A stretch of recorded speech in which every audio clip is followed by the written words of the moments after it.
भैया मूवी कैसी लगी आपको? घटिया बेकार पार्ट 2 देखने में पैसे वेस्ट है। अभी आप मूवी देख के आ रहे हो राजा साहब। मूवी के बारे में बताइए, कैसी रही मूवी? राजा साहब, मुझे मूवी कैसी लगी?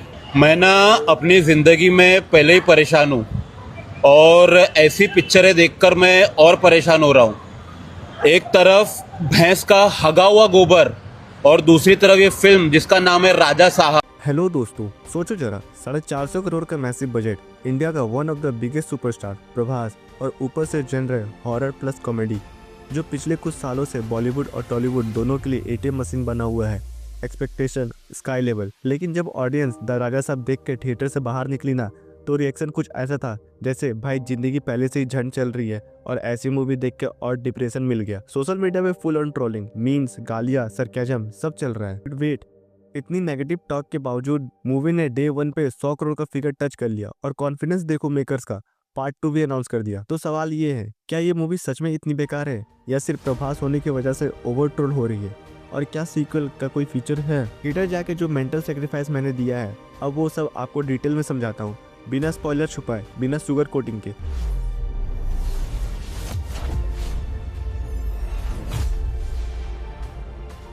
कहानी शुरू होती है, राजू यानी प्रभास अपनी दादी गगम्मा के साथ रहता है। दादी अल्जाइमर पेशेंट है, मतलब याददाश्त कमजोर। पर प्रॉब्लम यह है कि वो सब कुछ भूल जाती है, बस एक इंसान को नहीं भूल पाती, अपने पति कनक राजू, जो कि संजय दत्त रहते हैं। राजू एक चाइल्ड आउट बिंदास टाइप बंदा है, पर दादी के लिए जान भी दे सकते हैं। अब बात करते हैं प्रभास की एंट्री की। भाई कसम से इतनी वीक एंट्री शायद ही कभी देखी हो। मार्केट में कुछ लफंगे एक लड़की को परेशान करते हैं। प्रभास बाइक पे मुंह पे रुमाल डाल के सो रहे होते हैं, उठते हैं, 3-4 लोगों को मारते हैं और बस एंट्री खत्म। No whistle moment, no massive elevation. एक दिन राजू को पता चलता है कि उसके दादा हैदराबाद के चार मीनार के पास देखे गए थे, एक रैंडम वेडिंग फोटोशूट के पिक्चर से।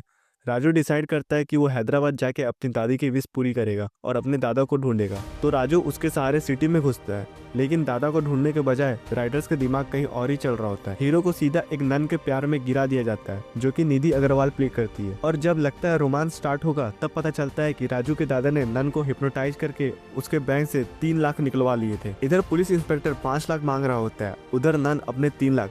राजू ने ऑलरेडी चर्च में एक बच्ची के हार्ट ऑपरेशन के लिए पैसे दे दिए होते हैं, और तब अचानक एक नई हीरोइन का एंट्री होती है 1 करोड़ लेके। बोलती है तुम्हारे दादा ने मेरे नाना की मदद की थी।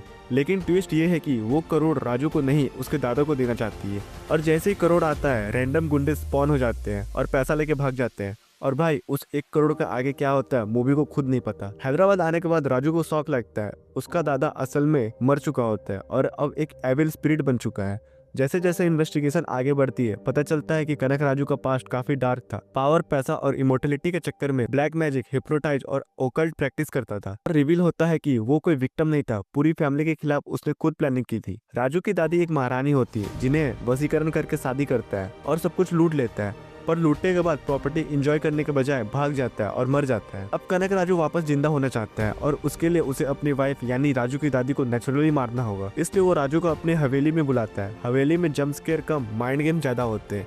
इल्यूजन, हिप्नोसिस, ट्रैप्स और साइकोलॉजिकल टॉर्चर दिखाया जाता है। सिचुएशन से बचने के लिए एक स्पेशलिस्ट बुलाया जाता है, डॉक्टर पद्म भूषण, जो पैरानॉर्मल एक्सपर्ट टाइप कैरेक्टर होते हैं। यहाँ से मूवी बहुत पीठ से आगे जाकर कुंडलिनी, चक्रस और पैरेलल वर्ल्ड तक पहुँच जाती है। प्रभास को अपने 7 चक्रस एक्टिवेट करने पड़ते हैं ताकि वो अपने दादा के डार्क पावर्स को काउंटर कर सके। पैरेलल डायमेंशन का कॉन्सेप्ट इंट्रोड्यूस होता है, जहाँ राजू अपने दिमाग में एक वर्ल्ड बना के कनक राजू को हरा देता है। सब नॉर्मल होने लगता है, पर एंड में एक जोकर टाइप मिस्टीरियस फिगर्स दिखाया जाता है, जो बिल्कुल राजू जैसा लगता है। और यहीं से हिंट मिलता है, क्या ब्लड लाइन कर्स सच में खत्म हुआ है या अभी पिक्चर बाकी है। ऑनेस्टी रिव्यू, आइडिया सुनने में ठीक लगता है, लेकिन एग्जीक्यूशन इतना खराब है कि कॉमेडी जोक्स बिल्कुल लैंड नहीं करते। 3 घंटे से ज्यादा का मेंटल टॉर्चर, ऑडियंस बहुत से ज्यादा रन टाइम से डर गई। ना ये प्रॉपर हॉरर है ना ही कॉमेडी। डायरेक्टर हॉरर और कॉमेडी के बीच बैलेंस ही नहीं बना पाए। ऊपर से इतना सब कुछ एक ही मूवी में डाल दिया। बहुत hypnosis, chakras, parallel world, time travel, बस एलियंस और डायनासोर ही बाकी रह गए थे। सच बोलूं तो प्रभास के नाम पे ऑडियंस को अंडरएस्टिमेट किया गया है। सिर्फ स्टार पावर से मूवी नहीं चलती। अगर मेकर सच में सीक्वल बनाने की हिम्मत करते हैं